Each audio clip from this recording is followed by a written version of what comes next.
Hello my Wolfpack and welcome to another episode of the RBL, the Raikous Battle League. I cannot say anything today. Raikous Battle League. I am terrified. Yeah, this is week 4. Week 4 being done in week 8. Basically there was just some issues with some things and we haven't been able to do it, and you know, it's been a long time coming and I'm not sure I wanted it to be a long time coming because this team is absolutely terrifying. We've got G-Max Butterfree, which Butterfree gets access to Rage Powder, and Rage Powder is a very scary move.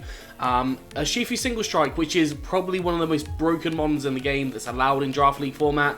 Suicune, which is just bulky as anything. Silvally, which you know can just come as anything. Vanillux, obviously to set up some weather, and that allows for the Alolan Sandslash. I believe it does get Slush Rush, so the Alolan Sandslash can be a problem. Bronzor, which I don't think comes realistically, but you know, it could come to deal with Alcremie. But I do feel like Alolan Sandslash probably comes to deal with it instead. Rillaboom, which you know, grassy terrain, grassy glide is just it's just scary. We've got Cinderace, which is obviously I think it can be Libero or Libero, however you say it, and that's just problematic. That's just really frustrating, if I'm honest, because it's difficult to deal with. It is definitely difficult to deal with because it can just go to almost any typing. Like, it's got such a diverse move pool. And then Kommo-o. Kommo-o is a Pokemon that I have used so many times before, and it can destroy House. And I don't like facing Kommo-o because it can destroy House. What are my common weaknesses here? So, Hippowdon has quite a few weaknesses on this team. It does have quite a few. I mostly brought it just because of the Vanillux scare. I definitely think that Urshifu's coming, Rillaboom is coming, Cinderace is coming. Those three are 100% coming. I want to say Suicune is probably coming, and probably Butterfree as well. So I don't know if there is enough space for any kind of hail on this, and it might be a case that Raikoustic does the same as what I've done. If actually go check out Raikoustic and his stuff, like do that as well. Like, yeah. I can't imagine him having the Slush Rush user as well as the Vanillux. I don't think that would really work. I don't know if I see the Kommo-o and the Urshifu come. I think Kommo-o might actually work slightly better against my team, but I don't think he leaves the Urshifu behind. I think the Urshifu just can do too much to any Pokemon, really. But yeah, my team. So I have gone back in time, and my team is how it was in week 4, and that was kind of what I said it would be like. We've got Mandibuzz. Now Mandibuzz is here mostly to kind of support. We've got Fake Tears, lowers the special defense. That gets me support with Alcremie and Porygon 2. I did consider going for a couple of special moves in Zero Aura, but it couldn't quite work out that way. We have Air Slash. Now that hits things like the Rillaboom for super effective damage. It also hits the Urshifu for super effective damage. The two things that are very scary here, and I probably should have thought about this beforehand, but I probably should have put a Heat Wave on here, because Heat Wave can definitely do a lot to this, and probably put a Yachi Berry instead of Rocky Helmet. But this is mostly to deal with that Rillaboom, because I know Rillaboom can be a massive problem.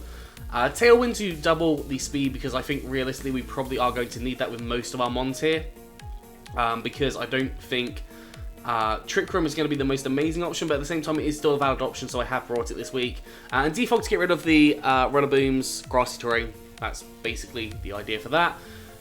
Yeah, defensive. This is just full defense, because honestly I am scared of any attacks, basically. Like an Ice Punch from a Shifu just flat out destroys me. Overcoat is really good here because it does go against the Butterfree's the Butterfree's Rage Powder, and I can just go through it. So if there is a Shifu on the field, if I've got a Fake Tears off on it or something, or if I can get a Fake Tears off on it, then obviously the Butterfree's Rage Powder is not going to be as much of a concern.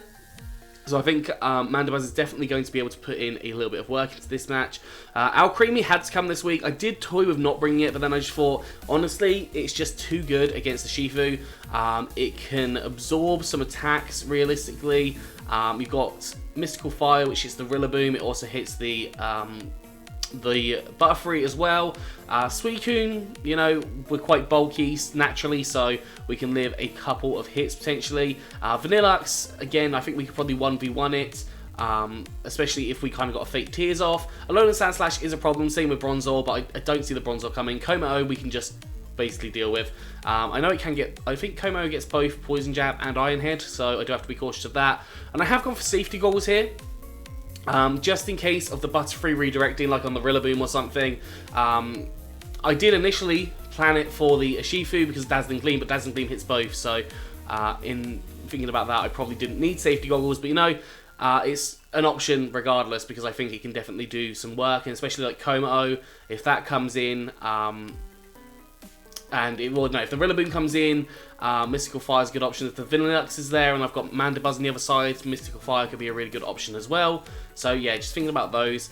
Decorate as an option as well. If I can get Mandibuzz to like +2, plus a -2 with the Fake Tears on turn 1, then that just makes it look really, really good. I could potentially Dynamax Mandibuzz at that point, use Max Airstream, get some of my speeds up, and also just hit really hard on the Pokemon, which I think is something that I'm considering doing. Whether I do it or not, I don't know, but I'm doing the match in like 10 minutes, so that's a thought that I've got.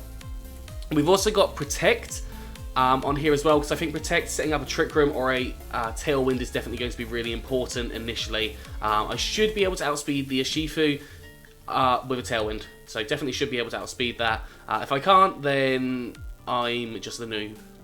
that's basically it. Moving on to Zero Aura. Zero Aura, this is the last time I could possibly bring it. I did kind of like, I was like, do I bring it, don't I bring it, do I bring it, don't I bring it? But I did decide to bring it. I've decided to go for a bit of a different set this week. We've got Fake Out Normal Gem, which obviously gets rid of our item. It boosts the power of Fake Out, and that's ideally going to hit, well, basically anything except the Alolan Sandslash here for a fair amount of damage. Acrobatics is then active, and Acrobatics obviously doubles in power.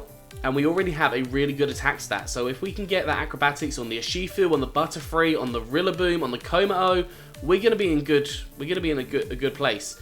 We've also got Close Combat. Close Combat just destroys the Vanillux and the Alolan Sandslash. If I Dynamax, then I've also got the ability to use Max Knuckle. Obviously, I've got Max Airstream opportunities as well if I want to Dynamax and go into the Urshifu with Max Airstream to give my speed a boost as well. Honestly, this could just work really, really well, and I'm hoping that it does work really, really well.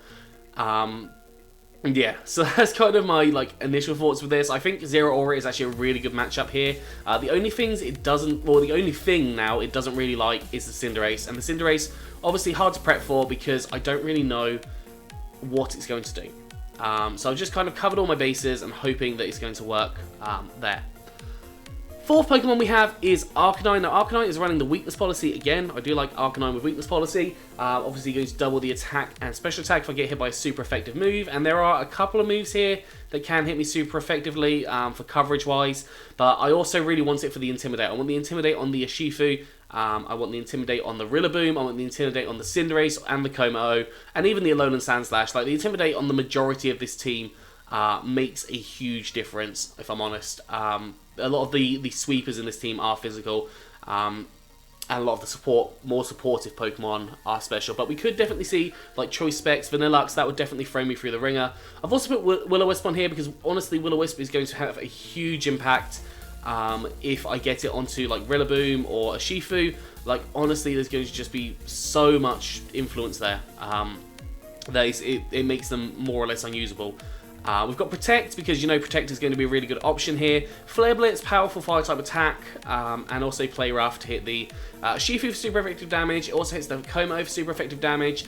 And I think we hit the majority of the team. The only thing we don't hit is Suicune, and Suicune is a problem. But a +2 Play Rough, if I can get a Decorate on top of that as well, that's +4.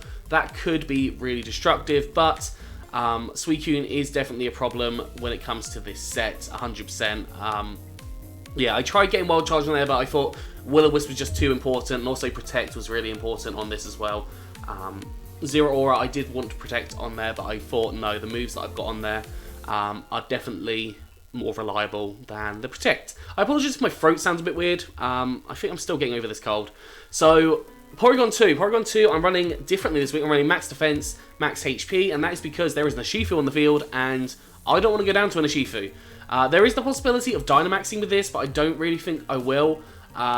Just because it's like, unless it's like a last ditch effort to try and win. We've got the Trick Room on here, allows us to obviously set up Trick Rooms, and we've got a lot of slow mons here, so we can definitely take advantage of that. We've got Protect. I learned my lesson from last week about not having Protect. I decided Protect over Recover, probably going to work better for me. Try Attack, which hits most things neutrally here, and if I can get the +1 on my download, and possibly even an extra +2 from the Decorate, then we're going to be looking good. And if possibly like Mandibuzz doing Fake Tears, that could really support me. We've got Thunderbolt and Try Attack as our attacks there. They cover most mons. Rillaboom is a problem here. I really wanted the Ice Beam on it as well, but I just could not find the ability to do that. And moving on to the last Pokemon we have Hippowdon. Hippowdon, as I said, was kind of the weaker link here, and it is mostly because I need to be able to get rid of the hail in some form, or at least I need to fret to get rid of that hail. We've got Firefang on here to cover the Butterfree and the Rillaboom. I can definitely live a hit from the Urshifu, and the Earthquake does a lot of damage to it, so that's definitely an option. I think if I max Quake, potentially I do take it out, although I'm not 100% sure on that one. We've got Rock Slide, which allows us to hit the Vanillux for super effective damage, the Alolan Sandslash, hits the Rillaboom quite hard, although Rillaboom can obviously Grassy Glide on grassy terrain, so that is a big problem for me. And then Protect on here as well, just because I think I'm going to need that to scout out what things are going for. EVs, I've gone for the attacking set now. Was it right to bring Hippowdon? I'm really not sure. I personally think maybe not, but you know, I needed that weather, as I said. But yeah, that's going to be all for today. I hope you've enjoyed this. If you have, please do like, subscribe, and comment. Let me know what you think down in the comment section below. Video will be out tomorrow, and I'll see you soon.